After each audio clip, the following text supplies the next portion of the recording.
কিছু মানুষ দুনিয়াতে আছে যারা সাহাবাদের উপরে আঙ্গুল উঠায়, বলছে আমরা কি করলাম যে আপনার উম্মত আমাদের উপরে আঙ্গুল উঠাবে? আমি তো 14 দোকান দিয়ে দিলাম, 13 দোকান দিয়ে দিলাম। তারপরে দুইজন ডুব গিলা বলছে আমাদেরকে কেউ মহব্বত করবে? বলছে করবে। আল্লাহ রাসূল প্রশ্ন করছে করবে, কিন্তু তোমরা ওদেরকে কি দিবে? যারা তোমাদেরকে মহব্বত করবে ওদেরকে কি দিবে? সবাই রাবে আবু বকর সিদ্দিক রাদিয়াল্লাহু তাআলা আনহু বলছেন আমি আমার 4 আনা নেকি দিয়া দিব। ওমর রাদিয়াল্লাহু তাআলা আনহু জিজ্ঞাসা করছে তুমি? বুইরার আগে জীবনে চাইতে পারি না, আর যাইতেও চাই না, আমি সাথেই থাকতে চাই, আমিও 4 আনা দিব।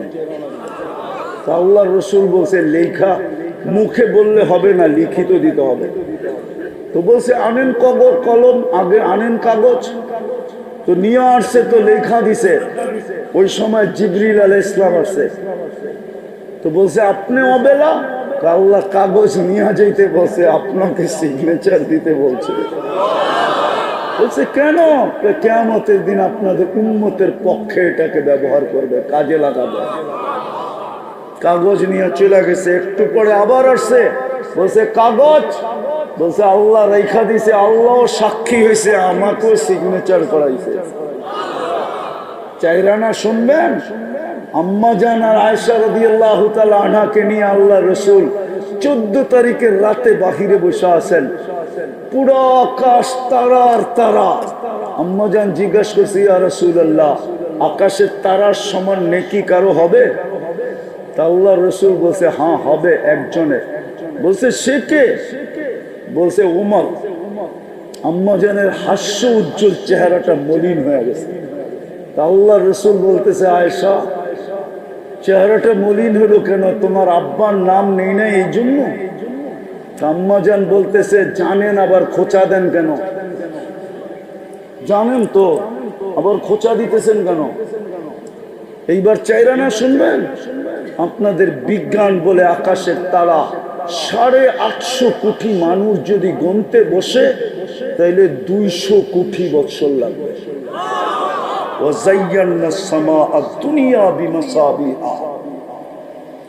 আল্লাহ বলে আকাশটাকে আমি সাজাইছি তারকারাজি দিয়া। আপনাদের বিজ্ঞান বলে, আমি বলি না। 850 কোটি মানুষ গুনতে বসলে 200 কোটি বছর লাগবে। তাইলে উমর রাদিয়াল্লাহু তাআলা আনহুর 4 আনা কত? আরে বলেন না, গুনতে গেলে 50 কোটি বছর লাগবে। আমাদেরকে দিয়া গেছেন, আমাদেরকে। আর আবু বকর সিদ্দিক রাদিয়াল্লাহু তাআলা আনহুটা যদি ওনার চেয়ে ডাবল হয়, যেটা আল্লাহর রাসূল বলছে আকাশের তারা। আয়েশা আয়েশা তোমার আব্বার নেকি আকাশের তারা। সমগ্র নবীদের পরে সমগ্র মানব জাতির নেকি দিয়েও মোকাবেলা করা যাবে না।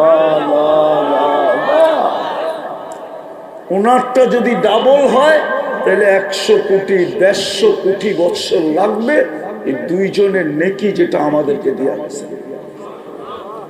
হায় হায় হায়, আমি শেষ জায়গায় চলে আসছি, তাও লম্বা করতে চাইতেছি না।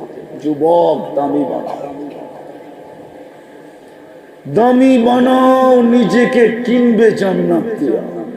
কি দিয়া? কি দিয়া? যা চলে তা চলে। এই দুনিয়া হারায় গেল। হায় হায়, এই জন্যই তো বলি চাই জান্নাত, চাই। হ্যাঁ, কে কে চান জান্নাত? দেখি পাক্কা। তাহলে মনের থেকে তওবা করেন। আজকে নামায়েন না, হাত নামায়েন না, তওবা করেন যে আল্লাহ অতীত থেকে তওবা করলাম, আপনি আমাদের তওবা কবুল করেন।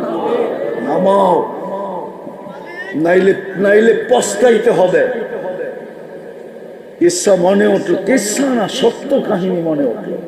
আল্লাহওয়ালা বলে দেশের সবচেয়ে বড় কবরস্থানে বৈশা কাঁদতেছে। তো যুবক যে বলতেছে বাবা তুই কবরস্থানে কাঁদিস কেন? তোর আপনজন কেউ মারা গেছে? বলছে না, বলছে তাহলে তুই এখানে কাঁদিস কেন, তোর কান্না দেখবে কে? আর যদি প্রয়োজনই থাকে তাহলে এই কবরস্থানে মিটাবে কে? চল আমার সাথে লোকালয়, ওইখানে কাঁদলে দেখারও লোক আছে, তোর প্রয়োজন থাকলে মিটানেরও লোক আছে। তো যুবক বলতেছিল, আল্লাহওয়ালা বলতেছিল, যুবক বলবো, তোর বুঝে আসবে? তো বলছে বল না বাবা, দেখি বুঝে আসে কি। হইতে পারে আমার কথা যদি দিলে লাগে, তো যুবক তোমার জীবন আজকে চেঞ্জ হয়ে যাবে যদি তুমি দিলে গাঁথতে পারো। আর দোয়া করতেছি আল্লাহ আজকে গাঁথায় দেখ সবার দিলে। জোরে বলেন, জোরে। তো যেটা বলতেছিল বাবা, যে সচক্ষে দেখতেছি এই বিশাল কবরস্থানের মানুষগুলা যখন উপরে ছিল, আল্লাহ 24 ঘন্টা মাফ করার জন্য ডাকতো। আর কসম খোদার, আল্লাহ 24 ঘন্টা মাফ করার জন্য ডাকে। আমি হাদিস দিতেছি, ইয়াবসুতু ইয়াদাহু নাহারান হাত্তা ইয়াতুবা মাসিআল লাইল ওয়া ইয়াবসুতু ইয়াদাহু লাইলান হাত্তা ইয়াতুবা মাসিআন নাহার। আর এখন তো প্রথম আকাশে এসে ডাকতেছে, হাল মিন মুস্তাগফির ফাগফির আলা। সিস্টেমের পরিবর্তন করে দিছে, দুনিয়ার আসামিকে ধরার জন্য। হয় হয় হয়, 24 ঘন্টা খুঁজতে থাকে, হাতকড়ি পরানোর জন্য, বেড়ি পরানোর জন্য, ডান্ডা বেড়ি পরানোর জন্য, কোর্ট কাচারির জন্য, জেল জরিমানার জন্য, ফাঁসির কাস্টে ঝুলানোর জন্য। ও যুবক, ভালো মতে বোঝো। হ্যাঁ, জাগার নামই তো বইলা গেলাম। সানার পাড়ের মানুষ ভালো মতে বোঝেন। আল্লাহ বলে আমার সিস্টেম ভিন্ন। আমি রাত্রে এসে আসামিকে ডাকতে থাকি, হাত উঠাইতে দেরি, মাফ করতে দেরি করি না। এখন তো ডাকতেছে। তো বাবা বলতেছিল চোখে দেখতেছি যুবক, এই মানুষগুলা যখন উপরে ছিল 24 ঘন্টা আল্লাহ ডাকতো, কেউ হাত উঠাইতো না। বলেন এই মজমায় কয়জন আছে যে ডেলি ঘুমানোর সময় হাত উঠায় ঘুমায়? একজন যুবক বলুক যে আমি ডেলি ঘুমানোর সময় হাত দুটা উঠায় ঘুমাই। কেননা সকালে উঠাইলে না উঠবো? কে উঠাইলে উঠবো? কে?